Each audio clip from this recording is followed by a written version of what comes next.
dengar juga nih Kak.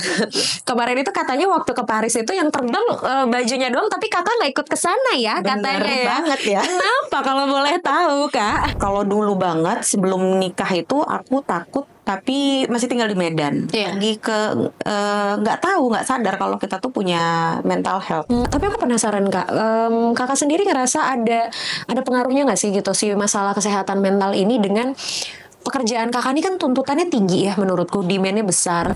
Bukan aku mau maksudnya ria atau apa. Sebenarnya aku tidak nyaman ngomongin masalah ini, tapi aku mau ungkapin ini hanya untuk pelajaran aja. Mungkin pasti banyak orang yang ngalamin seperti yang aku alamin. Sampai psikiater aku kan nanya, "Dok, sampai kapan saya harus minum obat?" Iya. Karena waktu itu ada during yang aku burn out banget. Aku nggak boleh sebulan itu putus obat.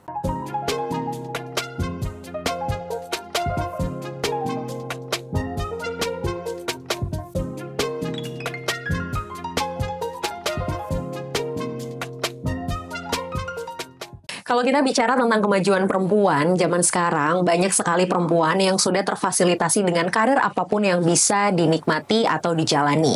Masalahnya, setiap karir pasti punya tuntutan dan juga tekanannya masing-masing. Kali ini aku bersama dengan seorang sahabatku, beliau adalah desainer yang pastinya memiliki tuntutan ataupun tekanan dalam menjalani pekerjaannya. Kita akan sama-sama dengar nih Sobat DRV di episode terbaru Curhat Bareng Indah kali ini. Apa aja sih hal-hal yang sudah dihadapi oleh sahabatku satu ini, dan apa hal-hal yang memang kira-kira sempat kena nih sama kondisi kesehatan mentalnya, ini bakalan kita bahas sama-sama di sini.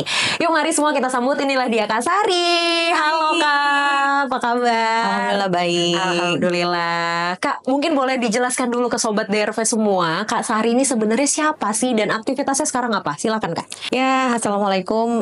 Aku Sari Batubara. Profesiku adalah seorang desainer. Sekarang itu lagi sibuk bikin baju, masih selama beberapa tahun ini masih sibuk. Ya namanya desainer bikin baju ya Kak, nggak bikin kue ya.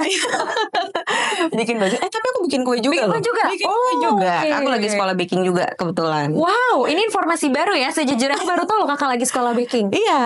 Oke. Ya buat mengisi kekosongan waktu yang sebenarnya waktunya ada nggak hampir kosong juga. Cuman, aku baru mau nanya gimana kosongnya. Cuman ini nanti yang akan kita bahas juga. Salah satu aktivitas aku untuk mengatasi mental health aku. Nah, itu tadi juga udah sempat aku spill dikit ya Kak gitu. Aku sempat dengar juga sedikit cerita ada hal-hal yang memang berkaitan nih gitu dengan kondisi kesehatan mental Kakak. Oke, tapi mungkin kita bahas dulu terkait pekerjaan nih. Kak Sari kan adalah seorang istri, seorang ibu juga. Betul. Dari 3 orang anak ya. Benar. Betul ya. Nah, menjalani profesi sebagai desainer, boleh diceritain apa brandnya? Boleh sambil dikasih tahu kali, di spill ke Sobat DRV semua. Jadi aku ada brand muslim, namanya Testimo by Sari Batubara. Brand ini udah berjalan sekitar 8 tahun, alhamdulillah menuju 9 tahun. Sekarang aku bikin baju itu dari berbagai segmen, ada couture, ada ready to wear, ada juga syar'i. Tapi tiga-tiganya ini memang lebih ke modest fashion. Ya, oke. Aku termasuk salah satu yang sering pakai koleksinya Kak Sari. Terima kasih. Dari ready to wear ya sampai kemarin itu terakhir aku datang ke acara awarding ya kan, aku pakai baju Kak Sari juga. 8 tahun jalan 9 tahun si Testimo ini ya. Awal mulanya gimana Kak? Kenapa memilih berprofesi menjadi seorang desainer dan akhirnya memutuskan untuk membuka atau membuat brand baju muslim? Jadi sebenarnya waktu masih kecil cita-citaku tuh jadi dokter. Oh wow, oke. Tapi karena kebetulan papaku tuh punya pengusaha ya, jadi dia berharap semua anak-anaknya itu akan meneruskan usaha keluarga ini gitu. Tapi aku bertahun-tahun itu berusaha untuk mengikuti passion papaku, sampai akhirnya waktu pemilihan kuliah papaku tuh benar-benar strict banget, nggak boleh masuk ke dokteran. Oh gitu. Kenapa? Biasanya orang tua zaman dulu kan malah pengen anaknya jadi dokter ya, didorong banget jadi dokter. Karena menurut dia dokter itu akan menyita banyak waktu. Terus juga tua dulu baru tamat. Misalnya mau ngambil spesialis kayak gitu kan. Persaingannya Sekolahnya juga panjang berat, ya. Sekolahnya panjang. Jadi dia bilang mungkin waktu dari kecil mungkin dia udah ngelihat nih aku aku sih nggak gampang bosan, tapi mungkin orang tua pasti punya penilaian tersendiri nih anaknya nggak cocok ya jadi dokter gitu. Oke. Terus karena memang ada darah pedagang itu di diri aku sering ikut apa aku kerja dealing sama orang lain. Terus kebetulan ibu aku itu mungkin bisa dibilang dia seniman juga.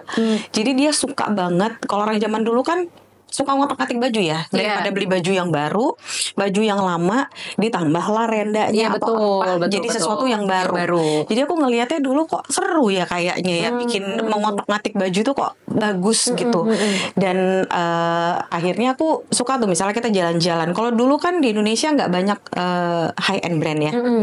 Jadi ketika misalnya kita jalan ke luar negeri, aku ngelihat wah kalau punya toko baju sendiri dengan nama sendiri, dengan font yang tegas, tapi misalnya kayak beberapa brand yang kita lihat gitu, tapi ini nama kita gitu, kayak aku keren ya gitu. Jadi itu adalah salah satu yang membuat aku tuh terpicu untuk bikin brand sendiri.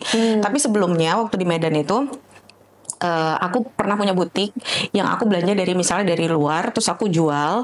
Jadi sama temanku. Nah, pas sampai ke Jakarta, kalau di Medan itu kan enak buat jualan door to door. Orang datang ke tempat kita juga enak karena kan jaraknya deket. Tapi kalau di Jakarta kita mau ketemu sama orang aja itu susah. Jadi akhirnya aku kebetulan sahabatan sama Tasya Nur Medina yang dia sama Saskia kan bikin brand dulu. Betul. Di awal-awal aku sempat bantuin tuh mereka jualan di Medan. Terus kok seru ya gitu. Nah dari Tasya juga aku belajar gimana kalau misalnya kamu bikin brand sendiri juga. Nah dari situlah terus aku belajar lagi. Di tahun ke-7 aku punya brand ini, aku baru sekolah fashion design sebenarnya. Oh justru bikin brandnya dulu, baru akhirnya sekolah. Oke. Karena aku ngerasa kayak aku harus punya basic fashion design juga supaya aku bisa improve lagi nih untuk brand ini gitu ceritanya. Oke. Berarti sebenarnya artinya gini ya, karena kan gini Kak, aku tuh ngelihat ya banyak di antara kita yang sering kali aduh nggak berani deh gitu buat berbisnis, buat jualan karena ngerasa nggak punya basic ya gitu. Padahal sebenarnya menurut aku berbisnis itu modal utamanya berani nggak sih Kak? Berani sama satu lagi passion. Oke. Karena kalau nggak passion kita jadi gampang bosan kan. Betul. Gitu. Ya kan nanti berubah dan nggak diurusin ya. Nggak konsisten. Oke. Kenapa namanya Testimo? Karena Testimo itu kan bahasa Spanyol. Artinya kan aku cinta kamu. Jadi aku berharap kan kayak orang zaman dulu lah. Iya. Nama itu adalah doa. Betul. Jadi aku berharap ketika orang lihat baju aku, ya orang langsung jatuh cinta. Gitu. Aku pikir testimoni. Wah, sering orang salah sebut sih. Iya kan, karena testimo nggak pakai ni ya Sobat DRV ya. Ya emang kayaknya aku ya udahlah aku nggak kreatif sih emang udah. Aku baru tahu testimo tuh bahasa Spanyol ternyata. Oke. Apa setelah 8 tahun menjalani bisnis ya di bidang ini kan Kak, aku tuh kadang ya suka pengen iseng gitu, random gitu kayak pengen deh bikin brand gitu kan. Cuman aku jujur nggak berani karena menurutku brand baju khususnya di Indonesia itu tuh saingannya banyak banget. Udah gitu marketnya juga luas banget gitu, kayak sebesar itu gitu, semasif itu, otomatis kan secara modal, secara basic juga kita butuh sesuatu yang besar banget gitu. Kakak sendiri menghadapi hal seperti itu gimana Kak? Atau tantangan yang Kakak temuin tuh selama punya brand 8 tahun ini apa aja? Ya pasti up and down ya. Tapi waktu di awal-awal tuh kayaknya down terus. Rumah ketawa lagi. Tapi nggak apa-apa, maksudnya kalau sekarang ini aku ngelihatnya sih lebih kepada kalau nggak aku down begitu, aku nggak akan jadi orang yang sekuat sekarang. Berkembang ya, betul. Gitu. Apalagi di Indonesia ini kayak lebih banyak penjual daripada pembeli. Oh gitu ya Kak? Ya bisa jadi, karena kamu lihat kan brand di Jakarta sendiri aja berapa ribu. Aku tuh kalau datang ke acara-acara Fashion Week atau event-event bazar gitu kayak buset banyak banget ya brand-brand yang dari yang aku tahu sampai yang aku nggak tahu kalau ternyata ada brand itu gitu loh. Iya, dan kita kan juga bersaing dengan brand luar juga. Karena kita tinggal di Jakarta dengan yang semuanya ada di sini. Benar. Makanya kalau aku sih, aku memang kalau dari dulu apapun yang aku kerjakan itu aku pede-pede aja. Kalaupun ada up and down-nya itu bagian dari proses. proses. Ya, setuju. Gitu. Nah, karena ini yang sesuatu aku senangi, jadi ketika down pun aku percaya bahwa ini temporary. Prosesnya ini adalah temporary. Betul. Nanti waktu kita lagi naik itu juga temporary juga. Jadi kita harus bersiap-siap menghadapi ketika nanti kita turun lagi. Makanya setiap kita bikin usaha apapun itu harus ada ciri khas sendiri. Jadi ketika misalnya nih kayak orang mau cari baju syar'i brand banyak banget. Setuju. Tapi yang makanya kemarin aku tuh sampai mau bikin syar'i ini risetnya 1 tahun. Aku sekolah lagi. Jadi aku beliin dari berbagai macam brand-brand itu.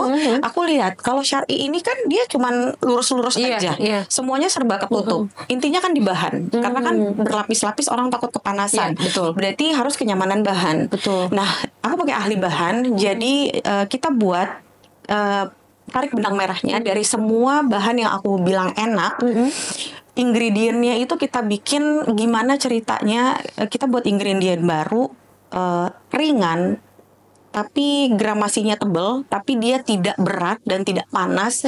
Flowy-nya dapat, dinginnya dapat, sehingga orang yang pakai itu di segala musim tuh jadi lebih oke. Karena ada bahan yang kita pakai ketika panas dia makin panas. Nah itu kadang-kadang bahan syar'i itu seperti itu. Kalau yang aku punya, bukan ini promosi ya, tapi promo juga nggak apa-apa sekalian.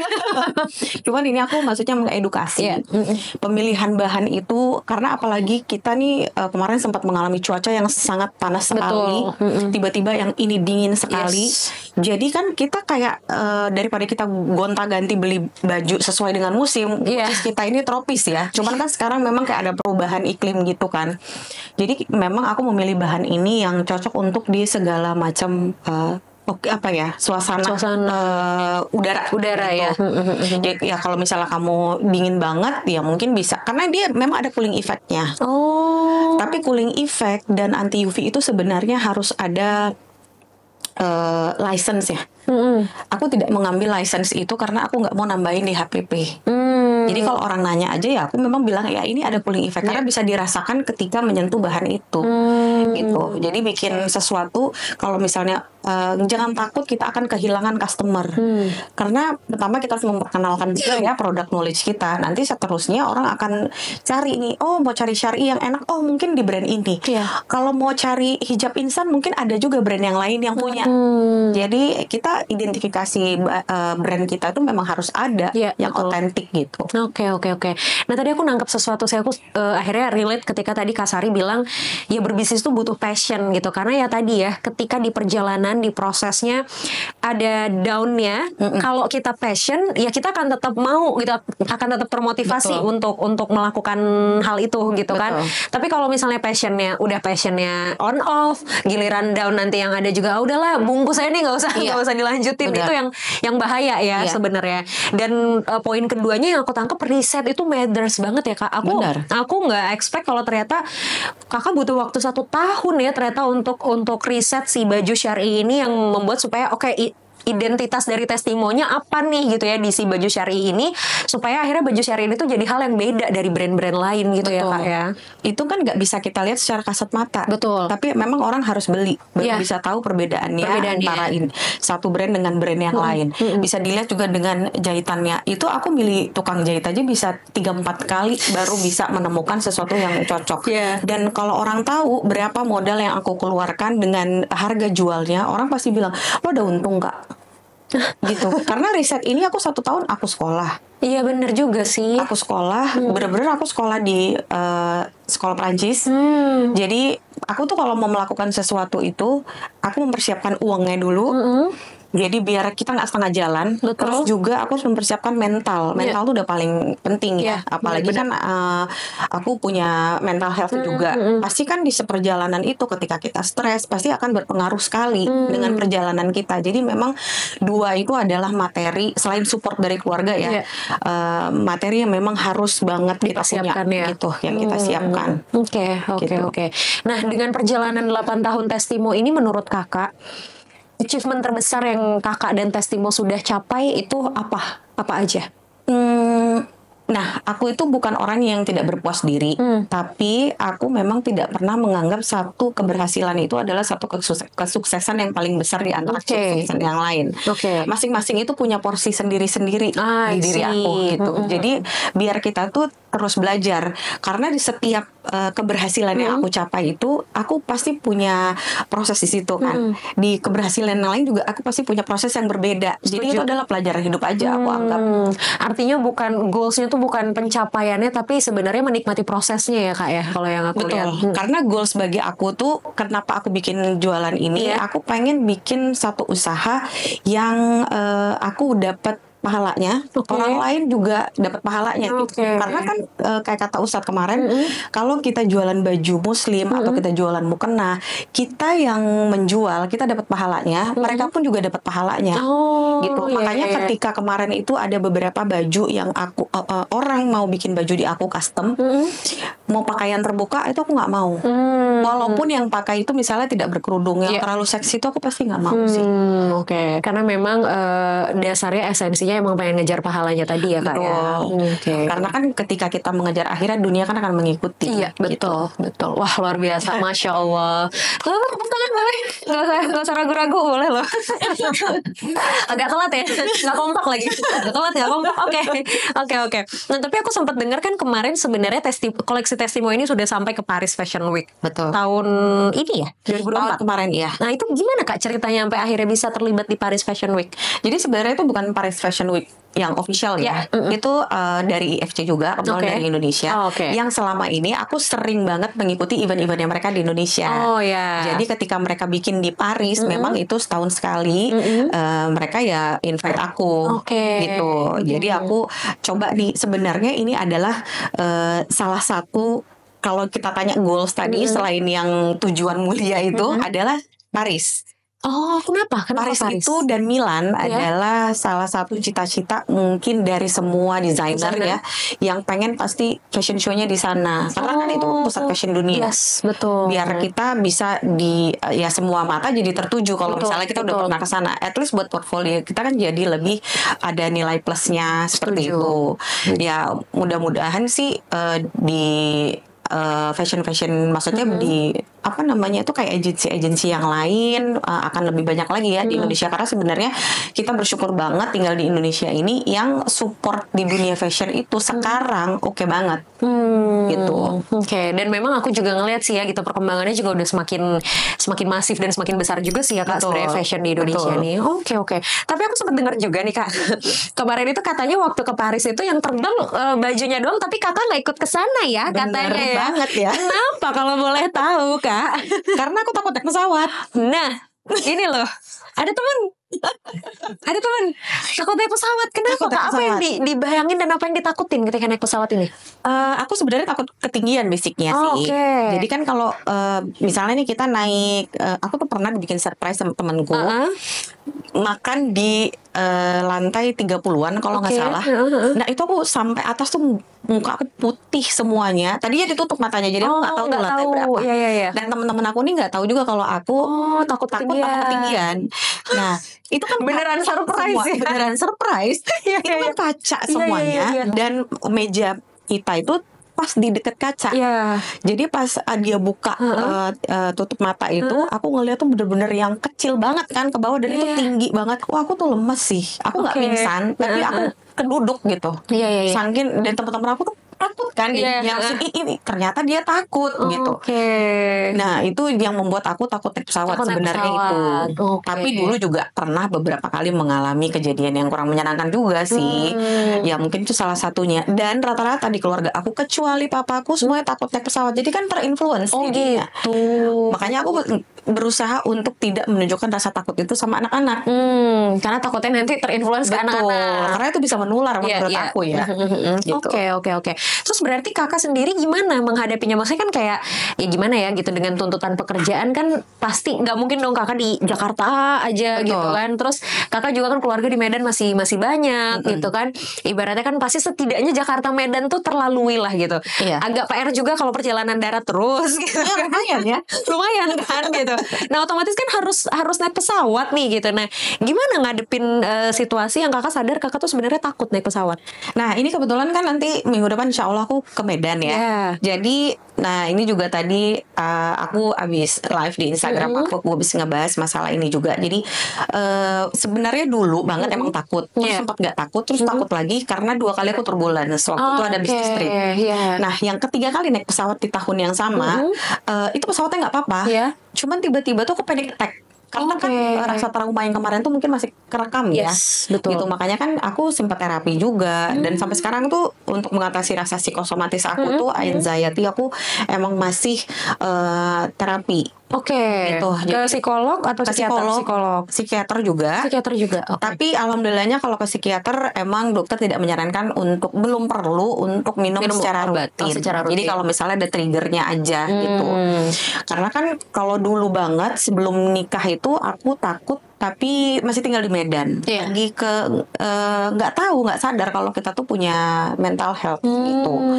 Padahal sebenarnya kalau dilihat-lihat di beberapa keluarga aku tuh kayak genetik. Oh, udah ada ininya ya. Udah ada. Jadi bukan aku masing-masing. sendiri. Tapi kan kalau dulu kan nggak suka diomongin. Kayak kalau dulu aku ngerasa karena dulu sosial media belum kayak masif sekarang gini dan belum terbuka sekarang, jadi aku ngerasa kayak aku sendiri yang di dunia ini punya rasa takut yang kayak begitu, tapi belum menyadari bahwa itu adalah gangguan mental, gangguan kesehatan mental gitu. Jadi sebenarnya simptomnya itu udah ada dari cukup lama ya kak ya? Dari aku kecil, aku nyadari itu kayaknya waktu aku kelas 3 SD. Waktu itu kalau kamu mungkin udah lahir pada zaman itu, kayaknya belum sih kak. Merasa muda. Jadi waktu itu kan ada perang Bosnia ya. Jadi kayak sekarang Palestine gitu lah. Oh ya. Nah zaman dulu waktu aku SD itu di sekolah-sekolah tuh wajib nonton video tentang perang Bosnia ini. Itu sama kejamnya dengan Palestine sekarang sebenarnya. Jadi waktu itu aku pas nonton itu aku ngerasa ketakutan kayak keringat dingin. Aku masih kelas 3 SD, ingat banget pertama kali aku ke-trigger panic attack. Itu sampai keringet dingin. Itu sampai keringet dingin. Terus aku sampai berhari-hari nggak bisa tidur. Aku punya satu boneka yang aku tuh kalau tidur mesti ada boneka ini gitu. Jadi aku sampai nge-packing. Aku takut perang.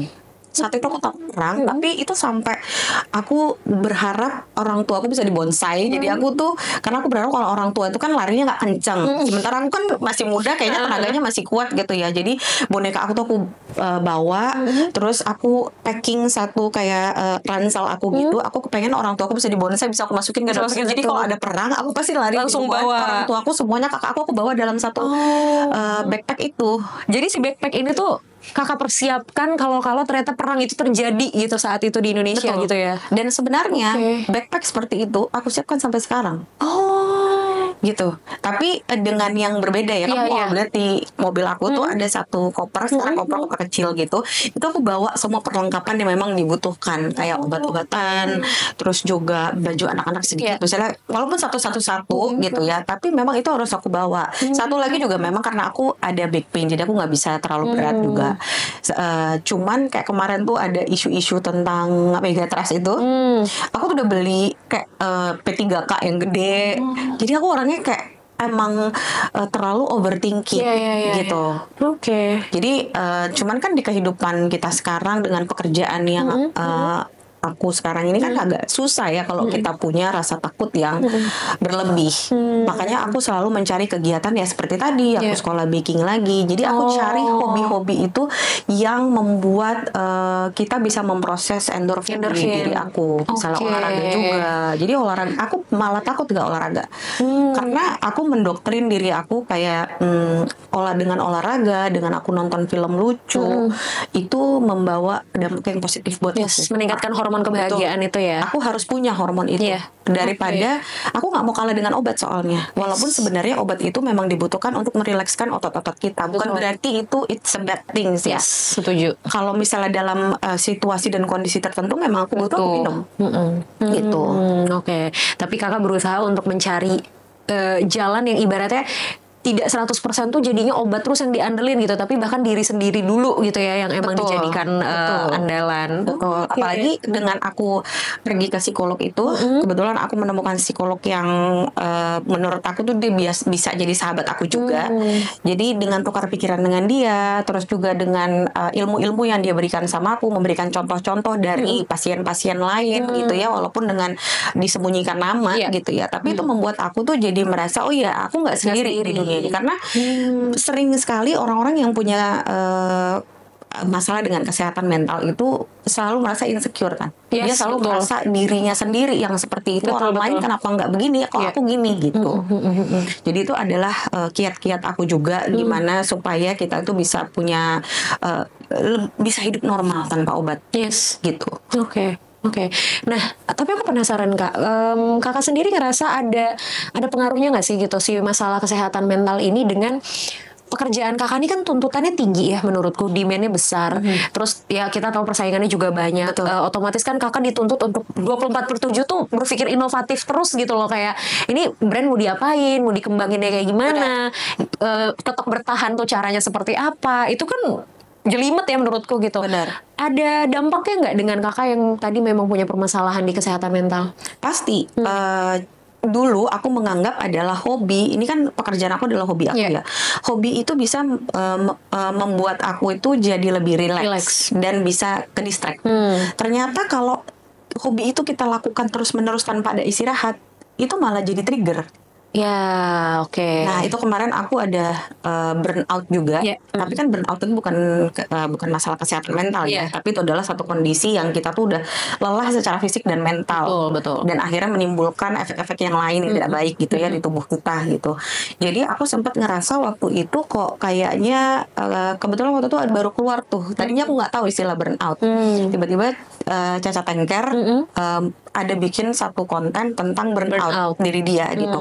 Di situ aku ngerasa kok ciri-cirinya, dan aku ngeliat di TikTok juga ciri-ciri burnout itu kok ada di aku ya gitu. Akhirnya aku konsultasi lah Oke. ke psikolog aku, dan ternyata benar. Memang segala sesuatunya tuh di dunia ini harus balance. Harus balance. Baik itu adalah hobi, pekerjaan, keluarga, dan diri kita Iya. itu harus punya. Jadi sekarang aku memang bikin target selalu. Misalnya gini, kayak kemarin aku bikin risetnya berapa lama? Setahun. Oke, setahun selesai. Kalaupun lewat-lewat 1 bulan 2 bulan oke, tapi Iya. tidak lebih dari itu. Sama dengan misalnya kita mau promosi, mau bakar duit ibaratnya untuk brand kita. Berapa lama? Normalnya 3-4 tahun. Lebih dari itu jangan. Jadi kita harus punya batasan semuanya untuk di aspek kehidupan kita menurutku ya. Iya. Gitu. Jadi begitu juga dengan ini. 2 tahun ini aku nonstop. Nonstop untuk kerja, karena kemarin setahun tuh sempet down. Tapi down aku itu aku isi dengannya itu tadi sekolah lagi, riset gitu kan. Jadi akunya punya itu baru ke distract. Karena kan 2 bulan pertama itu aku kayak meratapi nasib, kok brand aku jadi gini, kok down banget. Percuma kemarin udah promosi, udah banyak habis uang gitu. Tapi ternyata kok begini ya gitu. Ya aku juga gitu. Dalam kesedihan juga aku selalu bikin target. Lo mau nangis berapa lama? 3 hari. Oke, 3 hari nangis-nangis sampai rumah, ancur-ancuran di rumah, terserah. Tapi setelah itu lo harus comeback more stronger. Yes. Gitu. Jadi begitu juga dengan yang 2 tahun ini. Aku udah ngerasa kayak full banget nih. Dan itu psikosomatis aku tuh yang tadinya mungkin 6 bulan sekali kambuh, sekarang bertambah dengan usia juga. Sebulan sekali dia kambuh. Oke. Walaupun kadang perlu obat, kadang enggak gitu. Makanya aku tetap usahain ya tadi harus ada waktu untuk me time. Yes, istirahatnya ya gitu dalam tanda kutip ya. Betul. Me time itu karena waktu 2 tahun itu aku sampai tidak bisa merasakan happiness ya. Kecuali dengan berada dengan anak-anak. Tapi kan itu memang naturalnya kita sebagai seorang ibu ya. Tapi pernah ini bukannya aku mau, ini kan aku berbagi pengalaman ya. Bukan aku mau maksudnya ria atau apa. Sebenarnya aku tidak nyaman ngomongin masalah ini, tapi aku mau ungkapin ini hanya untuk pelajaran aja. Mungkin pasti banyak orang yang ngalamin seperti yang aku alamin. Jadi waktu itu perempuan tuh kan seneng banget dengan beda-beda sih. Kalau aku suka dengan tas branded. bukan karena memang emang aku suka tas aja. Ada orang mungkin sukanya jam tangan. Iya. Aku suka tas. Tas. Tapi tas branded itu bukan harus yang mahal banget. Kalau menurut aku ada lokal brand yang memang bagus kayak sekarang banyak, aku akan beli. Dan tapi aku nggak mau push diri aku kalau aku nggak punya uang, aku nggak akan berhutang untuk Iya. itu misalnya gitu. Jadi waktu itu aku pergi ke Plaza Senayan, which is kita tahu di situ banyak banget high end brand. Yes, benar. Satu hari aku pergi ke satu brand, aku beli. Biasanya tuh aku happy banget. Kok aku Nggak happy. nggak ada rasa Nggak ada sama rasa. sekali. Sampai aku ngerasa kayak ini nggak bener nih. Oh mungkin karena belinya cuma satu. Aku pergi ke depannya, beli lagi satu lagi. Nggak ada rasa ya. Terus aku pergi sampai aku beli 3 tas dalam satu hari dan itu tidak ada rasanya sama sekali. Aku tahu there's something wrong with me. Karena itu nggak normal. Yes. Ya kan, aku tidak mau Sesuatu yang menormalisasikan biasanya- sesuatu yang tidak harusnya Betul. terjadi dalam satu hari. Kita Betul. spending a lot of money gitu.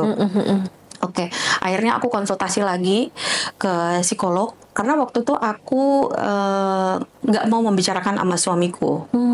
Karena suamiku itu orangnya dia lebih ya cowok lah biasa. Dia lebih kayak itu cuma perasaan kamu Iya. aja. Aku nggak mau ada rejection. Iya. Jadi akhirnya aku ngomongin ke psikolog karena menurut aku dia ahli jiwa. Tapi kalau aku omongin ini ke teman aku, takut dianggap pamer. Iya. Ya kan? Jadi kita harus salah. Padahal sebenarnya poinnya bukan Iya, itu. iya. Gitu. Jadi aku ke psikolog. Nah, psikolog bilang kamu burn out. Yes. Kamu lagi lelah. Ya. Kamu need to take a break for a while, dia bilang itu. Jadi karena waktu kemarin itu kan ada grand opening terakhir. Jadi bulan 12 kan itu. Jadi itu adalah apa ya, kayak titik aku take a rest for a while. Iya, jeda Nanti dulu ya. aku satu bulan aku jeda biar aku nih, makanya aku mau mudik dulu, aku mau santai dulu. Aku sebelum apa-apa tuh pasti udah prepare dulu, nanti bikin itinerary lah apa gitu kan setiap mau pergi gitu. Ini aku nggak, Let it flow aja. flow aja. Pokoknya aku hanya siapin tiket sama hotel. Aku nggak mau pindah-pindah hotel karena suamiku hobinya pindah-pindah hotel. Oh, oke. Nyobain. Aku nggak mau karena repot bawa anak-anak. Dan tadinya aku tuh selalu bawa mbak. Nah ini aku nggak bawa Nggak mbak. bawa.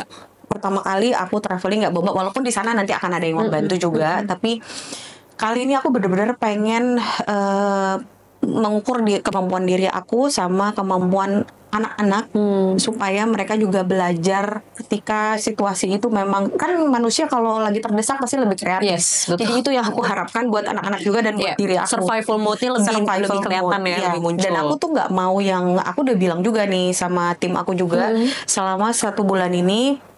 Kemarin sebenarnya aku ada undangan fashion show di Januari. Aku tadinya iyain, terus akhirnya aku cancel karena aku bilang aku memang benar-benar Pengen mau rest istirahat. dulu ya. Iya. Karena kayak istirahat dari apapun, Iya. sosial media, dari pekerjaan. Karena ini adalah waktu aku dengan anak-anak. Karena aku tadi kan kamu tanya, Iya. bagaimana aku dengan profesi aku punya anak 3. Jadi gimana tuh ngatasinnya gitu. Jadi memang dealing aku sama suamiku ketika aku memilih untuk bekerja yang tadinya hobi malah sekarang jadi nggak nyangka, alhamdulillah masya Allah bisa sampai sekarang seperti ini yang nggak bisa kita hanya hobi aja. Maghrib itu aku udah mesti di rumah.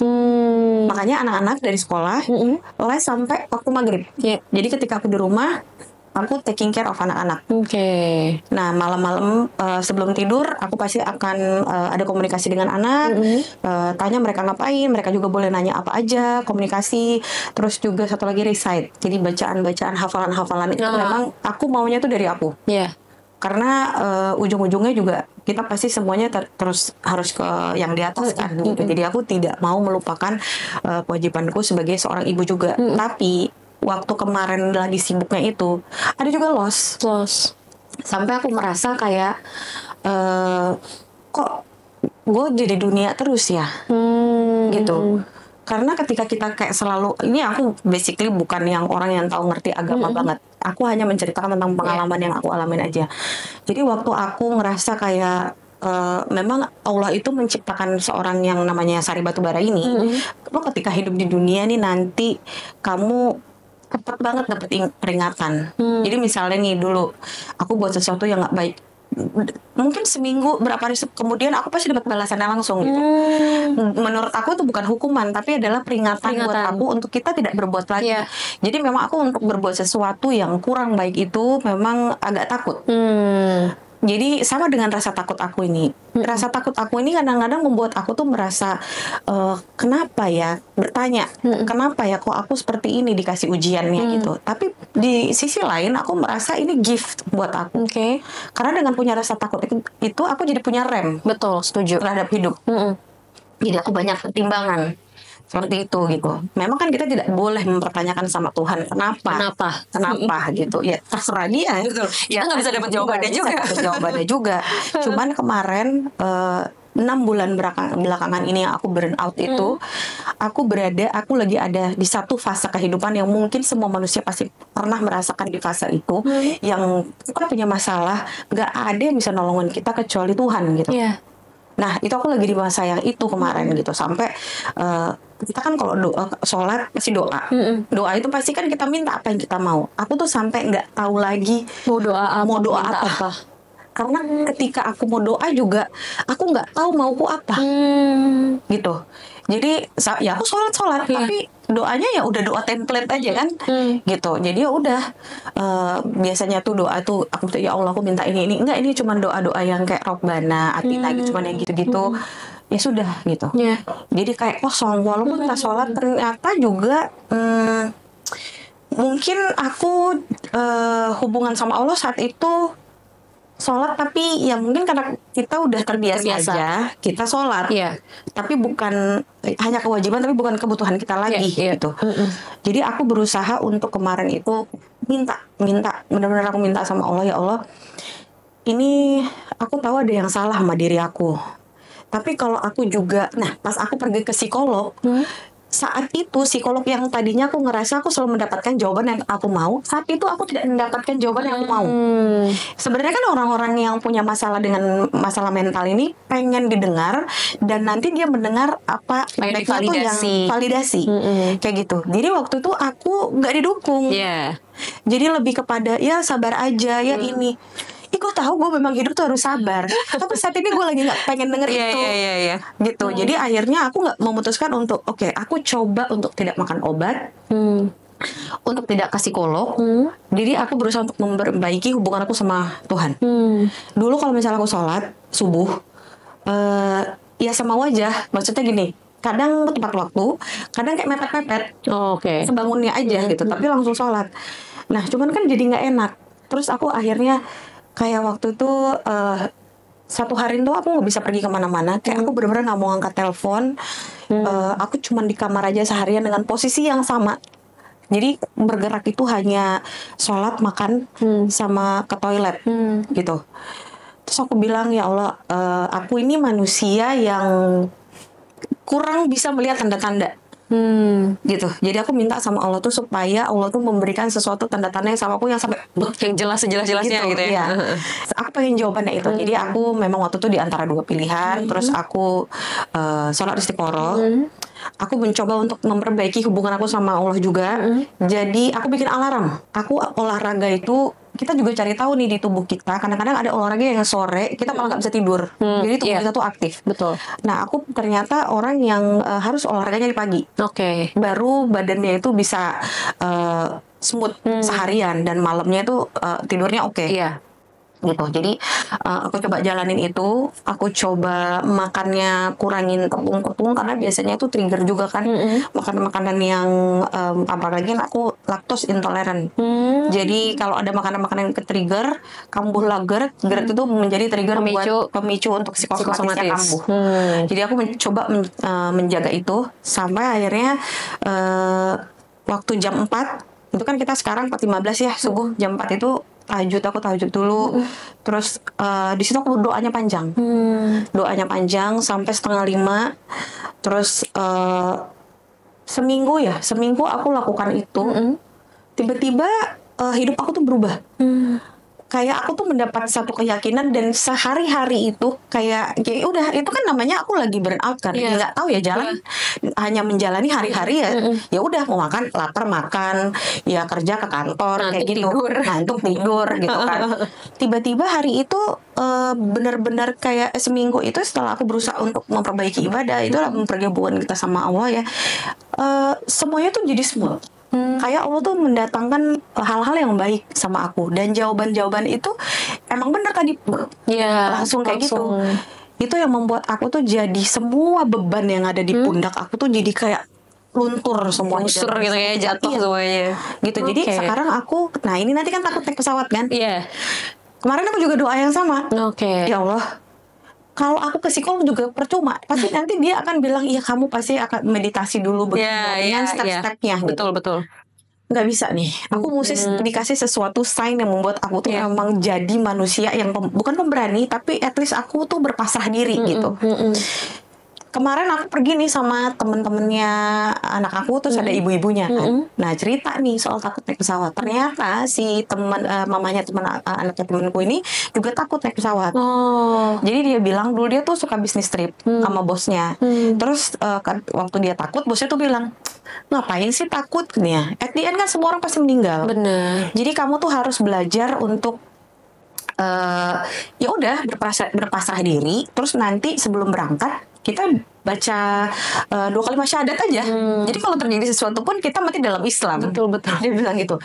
Sebenarnya sih lumayan agak ekstrim. Wow, Bener-bener antara hidup dan mati ya. Iya, tapi benar. Iya, iya, iya, iya. Tapi benar. Maksudnya kan orang bisa meninggal di mana aja. Gitu. Betul, betul. Ya, tapi kan kalau orang psikosomatis itu nggak bisa kayak gitu.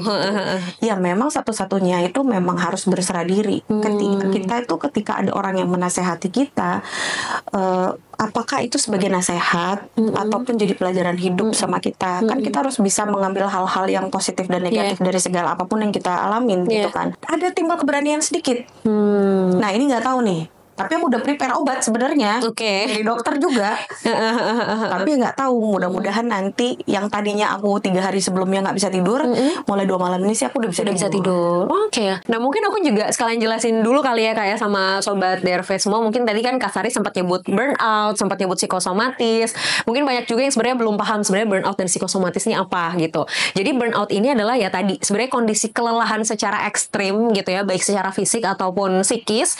Ketika memang kita terlalu banyak atau terlalu intens melakukan suatu aktivitas tertentu, entah di pekerjaan, entah di hubungan, walaupun memang burnout ini seringnya terjadi di pekerjaan ya.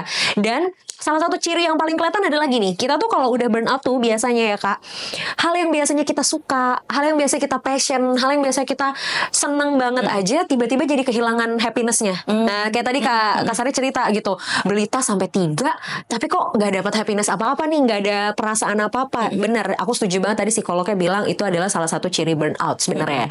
Dan itulah kenapa aku akhirnya nangkep gini, pentingnya menyediakan ruang buat diri kita sendiri gitu loh Kak. Betul. Itu tuh penting banget. Kayak selama ini kan mungkin kemarin tuh baru tuh aku share di Instagram aku kayak buka polling gitu di broadcast channel aku tanya sama followersku, di sini siapa yang kalau ketika diem, ketika nggak ada kerjaan atau ketika lagi istirahat malah ngerasa kayak nggak produktif, ngerasa bingung, ngerasa gabut, nggak tahu harus ngapain. Ternyata banyak banget. Kayak almost 80% merasa bahwa kalau gue diem, kalau gue nggak ngapa-ngapain, gue kayak bingung mau ngapain gitu. Nah akhirnya aku di situ edukasi. Aku bilang, nah ini tuh justru sebenarnya gambaran dari kita nih manusia sering banget nge-push diri kita untuk kerja, berkegiatan, giliran istirahat yang sebenarnya di mana istirahat ini menjadi sebuah keharusan, malah jadi hal yang aneh buat kita. Benar. Ya kan? Benar. Karena biasa di-push, ayo dong jangan diem aja, ayo dong jangan gabut, ayo dong kerja. Padahal butuh loh istirahat gitu. Dan ternyata yang tadi Kak Sari share itu adalah bentuk ya gambaran bahwa sebenarnya menyediakan waktu, ruang, jeda untuk diri sendiri itu sepenting itu. Apapun profesi kita, apapun peran kita gitu. Dan akhirnya adalah salah satu hal yang paling mudah terkena ke diri kita adalah tadi si psikosomatis itu. Jadi kan psikosomatis ini adalah situasi di mana kita ngerasain gejala-gejala secara fisik, tapi pas dicek nggak ada apa-apa sama kondisi fisik kita. Bener. Nah kalau di Kak Sari sendiri, kondisi psikosomatis yang terjadi apa biasanya? Awalnya tuh pasti ada triggernya ya. bahkan asam lambung aja itu bisa jadi trigger Iya, betul. gitu. Betul. Apalagi asam lambung yang berkepanjangan, karena kan mungkin kurang oksigen juga ke otak ya kalau Betul. misalnya kita lagi tingginya tuh asam lambung. Nah, seringnya awalnya dulu berdebar-debar, cuma sekarang aku udah bisa membedakan nih mana itu berdebar-debar karena rasa takut atau karena memang pas lagi asam lambung naik. Iya. Karena kan ini udah lama ya dari aku kecil gitu.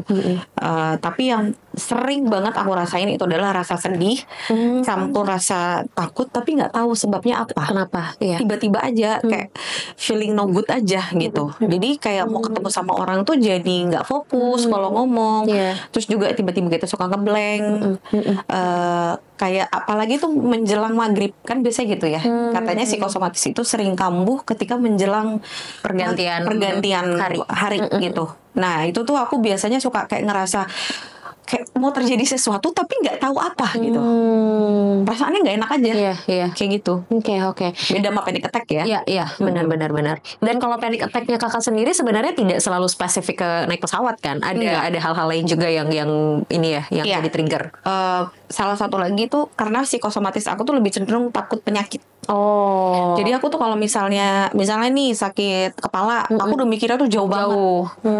Jadi suka shopping dokter kan jadinya. lagi. Tapi kalau ke dokter juga takut nerima hasilnya. Iya, serba salah ya jadinya ya. Jadi kalau Oke, misalnya nih aku setiap tahun kan pasti general check up ya. Itu nunggu hasilnya kayak ayam mau dipotong. Astaga. Jadi kayak diem aja ditanyain juga, hah? Gitu. Tapi setelah itu jadi kayak orang yang berbeda. Oke. Tapi ya di lingkungan aku udah tahu aja. Iya, Pokoknya aku tuh yang namanya ke rumah sakit. Tapi kan memang kita misalnya ada teman sakit, nggak mungkin nggak dilihat. Betul. Aku memang nggak bisa lama. Tapi aku try untuk kalau setiap kali ada yang meninggal ataupun orang sakit itu pasti aku usahakan datang sih. Iya. Kalaupun aku Walaupun sebenarnya juga berperang dengan diri sendiri cukup kuat ya. Benar. Tapi kalau misalnya aku memang lagi nggak oke banget, biasanya aku cuma kirim sesuatu. Nggak dipaksain untuk datang. Karena kita harus juga bisa baca diri kan. Daripada nyusahin orang nanti di sana panic attack, ngeblank, pingsan. Ya udah, mendingan aku di rumah dulu. Ya aku mungkin mengirimkan perhatian dengan cara yang lain gitu. Wow. Artinya memang kalau yang aku tangkap saat ini dengan kondisi psikosomatis yang Kak Sari punya gitu, sesekali juga masih suka kena panic attack. Beberapa pendekatan yang Kak Sari lakukan untuk mengatasi itu adalah selain datang ke psikolog, terapi sama psikiater juga gitu ya. Tadi ada poin paling pentingnya adalah mendekatkan diri gitu ya ke Allah gitu dengan hubungan Kak Sari dengan Tuhan. Dan ini sebenarnya nyambung juga gini.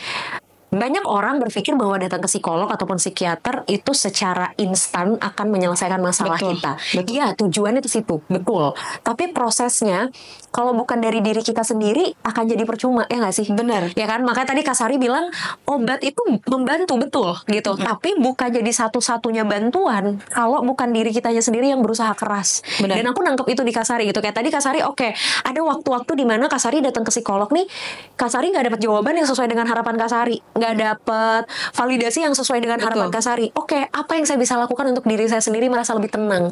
Dan itu adalah menurut aku contoh bagus banget nih buat sobat DRV semua di rumah gitu. Karena itu ya banyak orang-orang berpikir oke, datang ke dokter, datang ke psikolog, datang ke psikiater instan. Oke, dokter ngasih obat sembuh. Ya percuma dokter ngasih obat kalau obatnya nggak kita minum gitu kan? Atau percuma dokter ngasih obat, kita udah minum obat tapi kita nggak mau makan, tidur tetap begadang misalnya gitu kan, kan percuma. Jadi semua tuh benar-benar balik lagi ke diri kita sendiri, ya nggak sih Kak? Iya.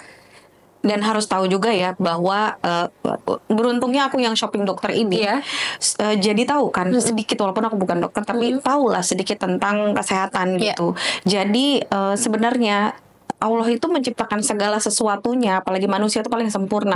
Tubuh kita ini sebenarnya bisa menyembuhkan diri kita sendiri. Setuju. Semuanya itu kan berasal dari otak ya.